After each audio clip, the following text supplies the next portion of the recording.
আসসালামু আলাইকুম সুপ্রিয় দর্শক। তো আমার আজকের রেসিপি লেমন পেপার চিকেন। আপনারা তো অনেক রকমভাবে চিকেন খেয়েছেন, তবে এই রেসিপিটা একবার ট্রাই করে দেখতে পারেন। এতটা যে ইয়াম্মি, ফাইনাল লুকটা দেখার পর আপনার রেসিপি আপনি প্রেমে পড়ে যাবেন। বন্ধুরা বিশ্বাস করেন, চিকেনের একটা one of the best recipe. তো এখানে আমি পরিমাণ মতন চিকেন নিয়েছি। চিকেনটা এখন ম্যারিনেট করব। পরিমাণ মতন লবণ, জিরার গুঁড়া, আদা রসুনের পেস্ট, 3 চামচ টক দই, 2 চামচ লেবুর রস। টক দইটা আমি আগেই ফেটিয়ে নিয়েছি। এখন আমি হাত দিয়ে ভালোভাবে মিক্স করে নেব, আর এটা 1 থেকে 1.5 ঘন্টা আমি রেস্টে রেখে দেব। তো আমি ভালোভাবে চিকেনটা মিক্স করে নিলাম। এখন এটাকে ঢাকনা লাগিয়ে সাইডে রেখে দেব। এখন আমি চুলায় চলে যাব। কড়াইতে দিয়ে দিয়েছি পরিমাণ মতন সরষের তেল।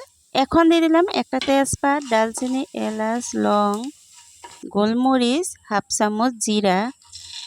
সবগুলো হালকা করে ভেজে নেওয়ার পর আমি এখানে দিয়ে দিলাম 2টা পেঁয়াজের পেস্ট।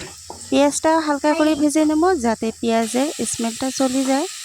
এখন দিয়ে দেবো ম্যারিনেট করা চিকেনটা। আমি চিকেনটা আলাদা করে নিয়েছি, আর মশলাটা আমি পরে ব্যবহার করব। প্রথমে আমি চিকেনটা দিয়ে দিলাম। চিকেনটা দেওয়ার পর আমি সব কিছু সুন্দর করে মিক্স করে নেব। চিকেনটা ভালো করে মিক্স করে নেওয়ার পর ঢাকনা লাগিয়ে গ্যাসের ফ্লেম মিডিয়াম টু লো হিটে আমি 3 থেকে 4 মিনিট এটা রান্না করে নেব।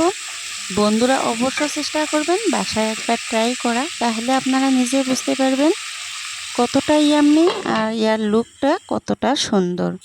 তো আমি 3-4 মিনিট পর ফিরে আসলাম। যখন আমার চিকেনটা এক সাইডে হয়ে যাবে, তারপর আমি অপর সাইডে এভাবে উল্টে দেব, যাতে 2টা সাইড সুন্দরভাবে ভেজে নেওয়া হয় আর ভালো একটা কালার চলে আসে। তো আমি এইভাবে উল্টে পাল্টে ভেজে নেব, গ্যাসের ফ্লেম মিডিয়ামতে রাখি। আবারও বলছি, প্রথমে আমি গ্যাসের ফ্লেম মিডিয়ামতে রাখি, প্রথমে চিকেনটা ভেজে নেব। তো আমি আবারও ঢেকে দিছি 2 মিনিটের জন্য। 2 মিনিট পর আমি ফিরে আসলাম। এখন আমি ম্যারিনেট করা মশলার মিশ্রণটা আমি ঢেলে দিলাম। তো এখন আমি চিকেনটা হালকা করে নেড়ে চেড়ে নেব, তা না হলে চিকেনটা ভেঙে যাওয়ার সম্ভাবনা থাকতে পারে, যেহেতু আমি চিকেনটা ম্যারিনেট করেছি। তো এখন আমি ঢাকনা লাগিয়ে 2 মিনিট আবারও রান্না করে নেব। 2 মিনিট পর আমি ফিরে আসলাম। এখন চিকেনটা আমি হালকা করে নেড়ে চেড়ে নেব।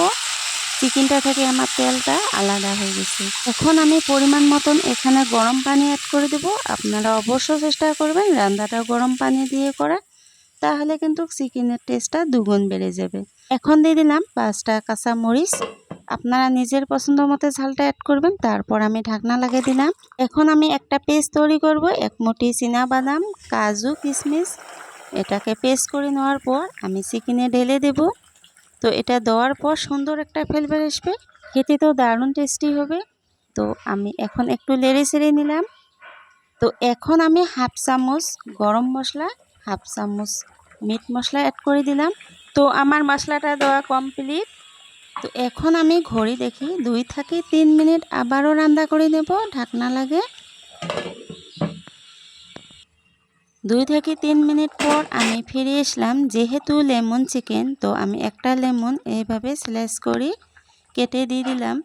তো দেওয়ার পর আমি 3 সেকেন্ড রান্না করে নেব, যাতে লেমনের স্কিনটা কুক না হয়, হালকা করে কুক করে নিতে হবে আর সুন্দর একটা ফ্লেভার আসে। তো আমার চিকেনটা দেখে আপনারা নিশ্চয়ই বুঝতে পেরেছেন কতটা ইয়াম্মি হয়েছে। বাস্ট আমার রান্নাটাও কমপ্লিট। এখন আপনাদেরকে আমি সার্ভ করে দেখাচ্ছি কতটা ইয়াম্মি হয়েছে। বন্ধুরা এই রেসিপিটা নান, পরোটা, ফ্রাইড রাইস সব কিছুর লগত জমে যাবে, আপনারা সার্ভ করতে পারবেন। তো আশা করছি আজকের রেসিপি আপনাদের কাছে খুবই ভালো লাগেছে। যদি ভিডিওটি ভালো লাগে লাইক, শেয়ার, কমেন্ট করা একদমই বলবেন না। এই রকম সহজ আর মজার মজার রেসিপি পেতে আমার চ্যানেল সাবস্ক্রাইব করে আমাদের পাশে থাকবেন। সবাই ভালো থাকবেন, সুস্থ থাকবেন সেই কামনায়। আল্লাহ হাফেজ।